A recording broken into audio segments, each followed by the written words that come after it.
Olá, tudo bem com você? Hoje é dia 18 de janeiro e nós continuamos lendo o Evangelho de Mateus da Bíblia. Estamos nesse propósito durante o mês todo e você é o nosso convidado. Vamos até o fim, né? Muitas vezes nós começamos alguma coisa, mas nós não terminamos, nós paramos no meio do caminho. Quantas coisas você já começou na sua vida e não terminou? Quantos planos, quantos projetos, quantas coisas ficaram paradas pelo meio do caminho? Termine tudo aquilo que você começou. E nesse nosso propósito de leitura bíblica, vamos terminar a leitura do Evangelho de Mateus e os comentários de todos os capítulos. Hoje estamos no capítulo 17. O capítulo 17 fala sobre a transfiguração de Jesus. É um episódio sobrenatural de Jesus Cristo que aparece no relato bíblico. Além da transfiguração, fala também sobre os discípulos que são enviados, mas não conseguem expulsar alguns demônios de pessoas. E nós vamos entender por quê. E também Jesus, de novo, diz que ele vai ter que morrer e ressuscitar. Pela segunda vez, ele deixa isso muito claro. E por fim, Jesus paga impostos, né, junto com Pedro. Começando aqui pela transfiguração, o começo da história do capítulo 17, ele tem um fim lá no finalzinho do capítulo 16. Ele começa no final do capítulo 16. Vamos só relembrar um pouco. Em Mateus 16, 27, está escrito assim: porque o Filho do Homem há de vir na glória de seu Pai, com seus anjos, e então retribuirá cada um conforme as suas obras. Aqui Jesus está na terra, falando aos seus discípulos, mas ele diz, porque o Filho do Homem há de vir na glória. Ou seja, Jesus estava na terra, ele tinha vindo uma primeira vez, mas ele diz aqui que o Filho do Homem, se referindo a ele mesmo, Jesus Cristo, há de vir uma segunda vez. É isso que nós chamamos de segunda vinda de Jesus. Nessa primeira vinda de Jesus, ele veio em humildade. Ele era Deus, se fez homem, ele era homem, se fez servo. E se deu à morte de cruz. E ele veio em humildade para nos salvar. Na segunda vinda de Jesus, ele vem no fim dos tempos, na consumação do século. E ele virá para nos julgar. E aqui no finalzinho do capítulo 16... diz no verso 28, em verdade vos digo que alguns há dos que aqui se encontram que de maneira nenhuma passarão pela morte até ver o Filho do Homem no seu reino. Então ele prometeu aos discípulos que alguns daqueles discípulos o veriam no seu reino, o veriam em glória, o veriam não como um homem, não como um servo, mas como um Deus de glória, de poder e de majestade. E é isso que se cumpre aqui na transfiguração. Olha só, aí começa o capítulo 17 dessa forma, falando sobre esse momento que ele havia prometido a alguns deles de o verem em glória. Versículo 17. 6 dias depois, tomou Jesus consigo a Pedro e os irmãos Tiago e João. Jesus não mostrou esse episódio a todos os discípulos, ele chamou somente os mais íntimos.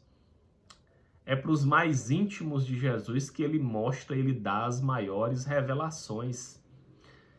E precisamos buscar essa intimidade com Jesus, buscar essa intimidade com o Mestre. Ele levou quem? Pedro, Tiago e João.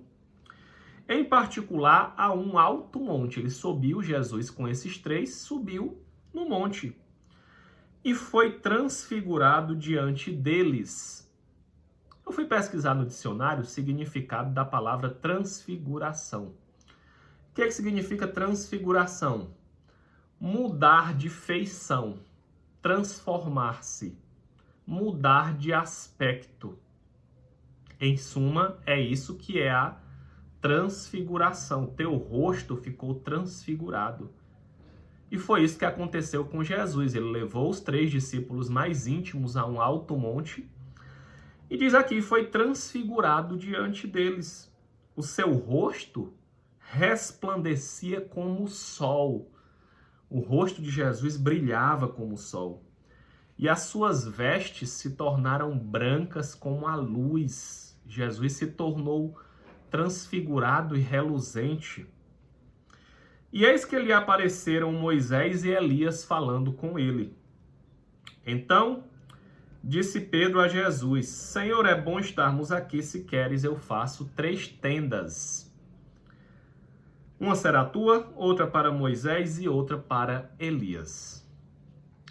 Moisés, personagem muito importante do Antigo Testamento, da história do povo de Deus, da história do povo judeu. Moisés, libertador do povo que era escravo no Egito. Moisés que subiu com as tábuas de pedras para receber os 10 mandamentos. Moisés que conduziu o povo pelo deserto. Moisés que escreveu a lei de Deus. Moisés que fez grandes feitos, e Moisés representa a lei de Deus que foi dada no Antigo Testamento. Elias, um outro personagem de grandes feitos. Elias ressuscitou mortos, Elias fez descer fogo do céu, Elias foi um grande profeta de Deus. Elias aqui representa os profetas de Deus. Jesus havia dito que a lei e os profetas se cumpririam. Jesus disse, eu não vim para revogar a lei, eu vim para cumpri-la. E Jesus aqui mostra para esses 3 discípulos que ele tinha prometido no final do capítulo 16, que no reino dele de glória, a lei se cumprirá, o que os profetas profetizaram também se cumprirá. E Jesus está lá com eles e mostra toda essa glória para eles. E ele mostra isso para Pedro, Tiago e João, para apenas 3 discípulos mais íntimos, mais chegados. Jesus dá que eles vejam esse momento. E diz aqui, falava ele ainda, versículo 5, quando uma nuvem luminosa os envolveu, e eis que vindo da nuvem, uma voz que dizia, este é o meu filho amado, em quem me comprazo, a ele ouvi. Veja bem, quem estava lá? Moisés representando a lei, Elias representando os profetas, Jesus, o Filho de Deus. A voz saiu das nuvens e disse, este é o meu filho amado, em quem me comprazo, em quem tenho prazer. Vocês lembram dessa frase? Essa frase foi dita lá atrás, lá no finalzinho do capítulo 3, quando Jesus se batizou. Quando Jesus foi batizado por João Batista, o céu se abriu e uma voz veio dos céus dizendo a mesma coisa. Este é o meu filho amado, em quem me comprazo. Só que aqui acrescentou, a ele ouvi. Ouçam a voz do meu filho amado, em quem tenho prazer. O próprio Deus Pai dizendo, ouçam a voz do Filho. Ele tem a palavra da verdade. Creiam em Jesus, creiam no Filho. Ouvindo essa voz, os discípulos caíram de bruços, tomados de grande medo. Eles tremeram de medo porque ouviram a voz de Deus. E a Bíblia relata que a voz de Deus é como o som de muitas águas, como o som de trovão, então deve ter sido uma voz tremenda. Eles temeram e caíram aqui de bruços, tomados de medo. Mas Jesus disse: erguei-vos e não temeis, não tenham medo. Então eles levantaram os olhos e a ninguém viram, senão a Jesus. E o que foi isso que aconteceu, gente? Nesse momento todo, no monte, o que foi que aconteceu nesse momento? Foi um sonho? Foi algum tipo de fenômeno sobrenatural?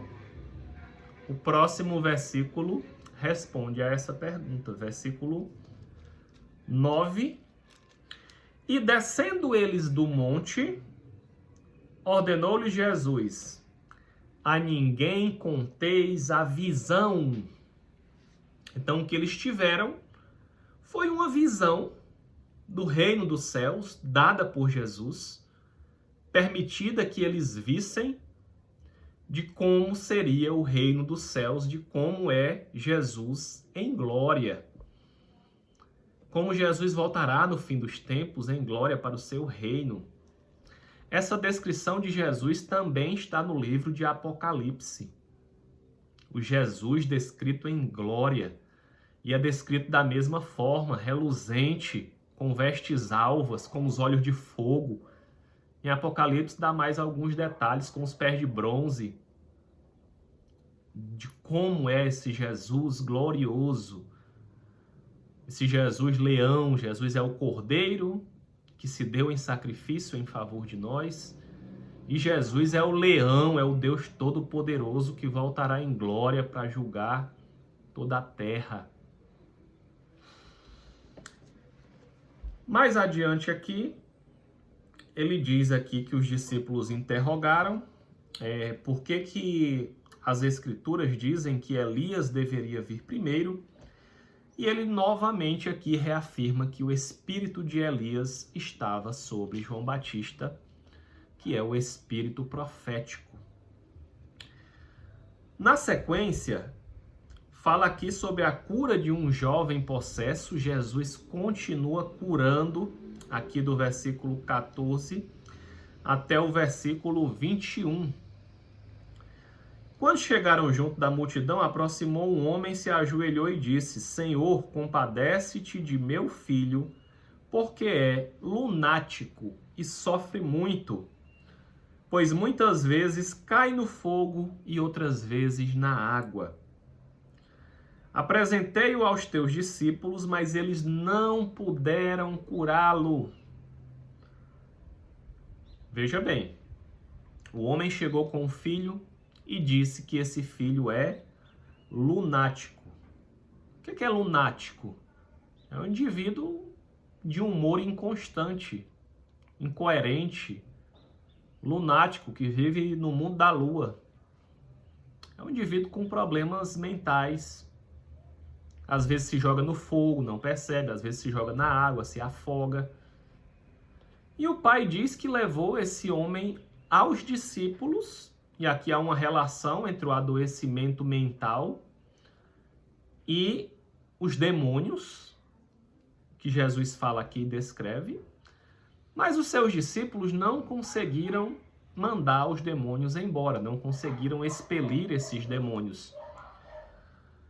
E Jesus exclamou o quê? O que foi que Jesus disse? Ó geração incrédula e perversa, até quando estarei convosco? Até quando vós sofrereis? Tragam aqui o menino.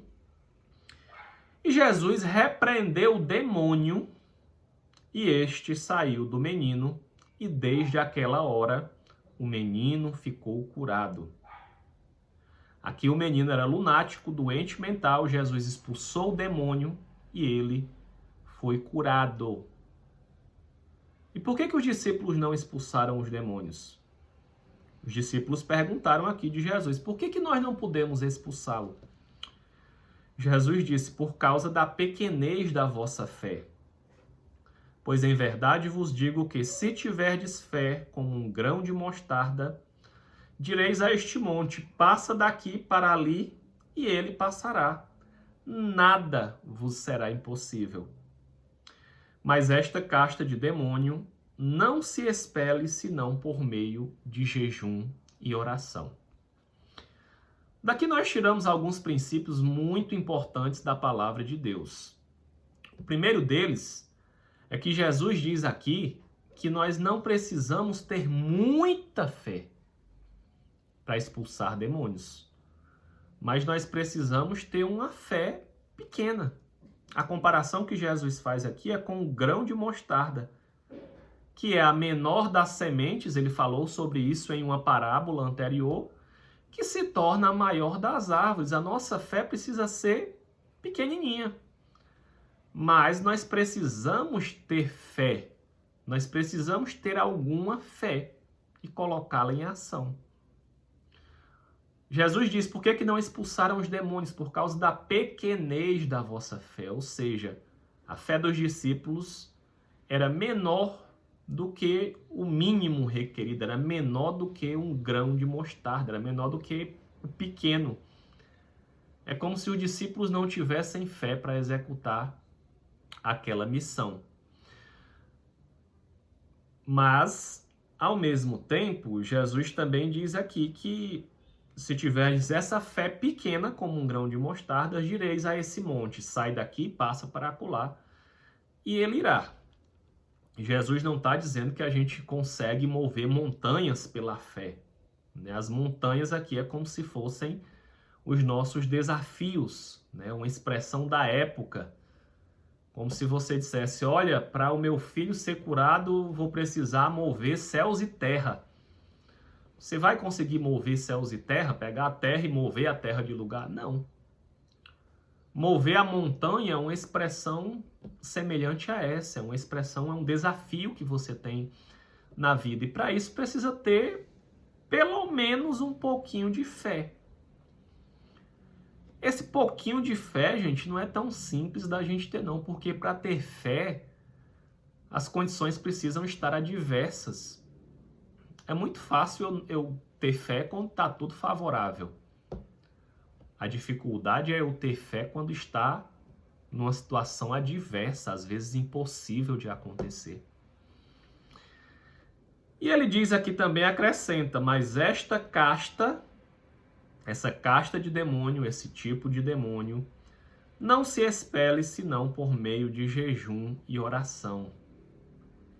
Jesus ensina em algumas partes da Bíblia que existem castas de demônios que só saem com jejum e oração.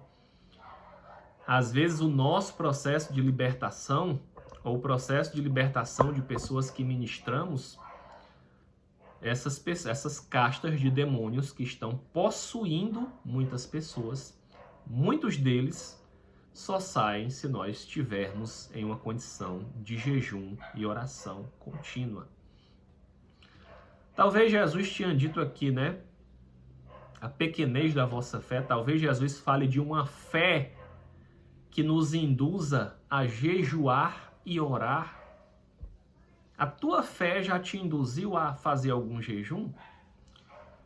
A estar em oração? Quantas vezes você já jejuou na sua vida para buscar algo da parte de Deus? Para diminuir a tua carnalidade? Ou você nunca jejuou? Ou você não ora? Tem princípios importantes aqui da palavra de Deus. Nos versículos 22 e 23, Jesus diz novamente, o Filho do Homem está para ser entregue nas mãos dos homens, e estes o matarão, e ao terceiro dia ressuscitará. O Deus que conhece toda a história do universo, o Deus que é o princípio e o fim, já sabia que isso ia acontecer e ele fala diversas vezes antes de acontecer. E por fim, aqui no final do capítulo 17, conta que Jesus paga impostos. Tendo eles chegado a Cafarnaum, dirigiram-se a Pedro os que cobravam impostos das 2 dracmas. E perguntaram, não paga o vosso mestre as dracmas? Perguntaram a Pedro se Jesus não pagava os impostos. Pedro respondeu, sim, ele paga. Olha a firmeza de Pedro. Sabia nem se Jesus de fato ia pagar, mas disse, sim, é meu mestre, eu confio que ele vai pagar. talvez sem nem R$1 no bolso. Ele diz: Pedro, se eu me paga, ele paga. Sim, respondeu ele. Ao entrar Pedro em casa, Jesus lhe antecipou dizendo: Simão, que te parece? De quem cobram os reis da terra impostos ou tributos, dos seus filhos ou dos estranhos? Jesus faz uma pergunta a Pedro. Os reis da terra cobram impostos dos seus próprios filhos ou de pessoas estranhas à sua casa, de pessoas que ele nem conhece? Pedro respondeu: dos estranhos. Disse Jesus: logo, estão isentos os filhos do rei. É como se Jesus quisesse dizer assim: o rei, Jesus, o rei que veio à terra, o rei dos judeus, o rei, o Messias, o Salvador, o Cristo, filho de Deus, os filhos não precisam pagar impostos. Versículo 27, mas, os filhos de Deus não precisam pagar imposto, mas, para que não os escandalizemos, vai ao mar, lança o anzol, e o primeiro peixe que fisgar, tira-o, e abrindo a boca achará um estáter, uma moeda da época, toma-o e entrega por mim e por ti. Jesus manda Pedro lançar o anzol, pegar um peixe, e ele diz: na boca desse peixe vai ter uma moeda, um estáter. Pega e paga o imposto por mim e por ti. Há algumas discussões, debates teológicos, se de fato aqui Jesus operou um milagre e fez com que a moeda viesse a existir na boca do peixe, ou com que o peixe comesse alguma moeda que porventura alguém tenha perdido no lago, enfim. Há quem interprete que Jesus, Pedro sendo pescador, Jesus disse: pesca um peixe, vende esse peixe, e com a força do teu trabalho nós vamos conseguir pagar esse imposto. Como se dissesse assim: Manuel, com o teu emprego, tu vai conseguir pagar os teus impostos. Não sei com o que você trabalha, mas com a força do teu trabalho, com aquilo que tu sabes fazer, Deus vai te dar condições de trabalhar e pagar os teus impostos. O grande fato aqui é que Jesus não foi contrário ao pagamento de impostos. Ainda que ele dissesse que os filhos de Deus aqui, né, em referência ao rei, e fazendo analogia com os filhos do rei e os filhos de Deus, não pagassem imposto. Ele diz: mas, para que não os escandalizemos, vai lá no peixe, consegue o dinheiro e paga por mim e por ti. E daqui a gente aprende que nós temos que pagar os nossos impostos. Não é da vontade de Deus que nós façamos rebelião contra o pagamento de impostos. É bom pagar impostos? Não. Ninguém gosta. A gente reclama e temos que ter a mentalidade de não reclamar ou de reclamar menos, ou de lutar contra essa reclamação que a gente faz, e eu mesmo faço, eu assumo, mas entendendo que Jesus não se recusou a pagar impostos, e se nós somos seus seguidores, nós também não podemos nos isentar dessa responsabilidade. Na verdade, Jesus ele sempre honrou as autoridades constituídas. A Bíblia manda que honremos as autoridades constituídas, que não nos rebelemos contra essas autoridades. Foi por isso que os judeus não concordaram com que Jesus é o Messias, porque eles queriam um líder que lutasse de fato contra o governo constituído, derrubasse o governo e colocasse lá um governo terreno de rei para os judeus. Mas o reino de Jesus não é terreno. O reino de Deus é um reino espiritual que nós acessamos por meio do arrependimento dos nossos pecados e da confissão de fé no Senhor Jesus. Que Deus te abençoe grandemente em nome de Jesus e até amanhã, se Deus quiser. Um abraço. Aqui nós encerramos o capítulo 17 do Evangelho de Mateus. Um abraço.